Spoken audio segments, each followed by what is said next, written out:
So we're starting a new basement project next week. Our customer has recently purchased a home in Kenilworth and they're going to be getting ready for a new family. So they're interested in renovating the basement to update some of the things that have happened over the years that really don't fit their style. So the house was built in 1926, and as an older home, there are a number of things that come up during a renovation that you wouldn't typically see in modern homes.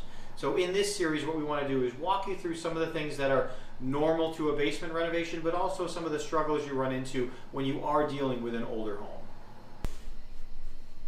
One of the requirements for this renovation was a theater room.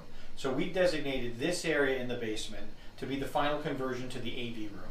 And this area also has some particular issues related to an older house that we're going to deal with during this series.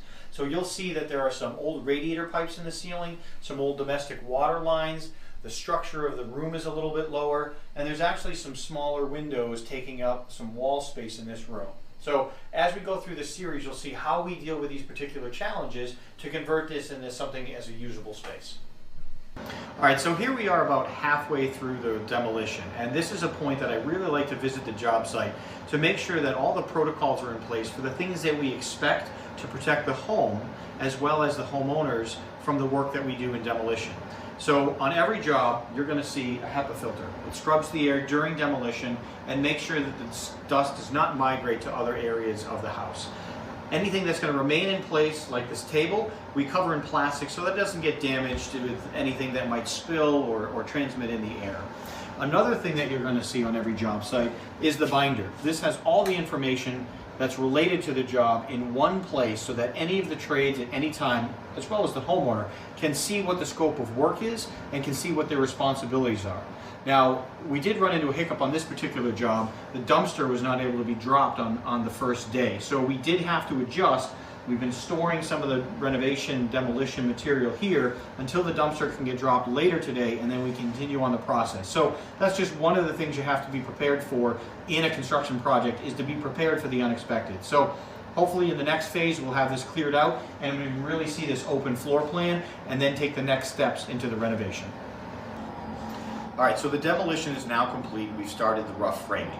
That allows us to lay out all of our new spaces, like the new bathroom. Now in an older home, everything in the basement, like the floor drains and the bathroom, are connected to an underground sewer. And the risk to that is if there is a storm out in the street that floods the basement, everything will seep up from the floor drains. So to protect the investment, we're going to disconnect the underground from the basement into a new ejector pit, creating what's called an overhead sewer. This prevents any backup in the street from coming into the new space and making sure that we don't see any sewage. Very important for an older home. Okay, so we're at the drywall phase of the project. Rough inspections have passed with all the mechanicals, and now all the drywall is hung and the taping process is happening. Now, in one of the earlier videos, you'll see that we had a small series of windows. One of the requirements for an older home is to add a means of egress so that in the case of a fire near the stairs or at the first floor, there's a way to get out. So we've cut the foundation, dug in an exterior window well, and now it's a safe space that an older home needs to put the basement in. So we're wrapping up here at the end of the Kenilworth basement renovation project.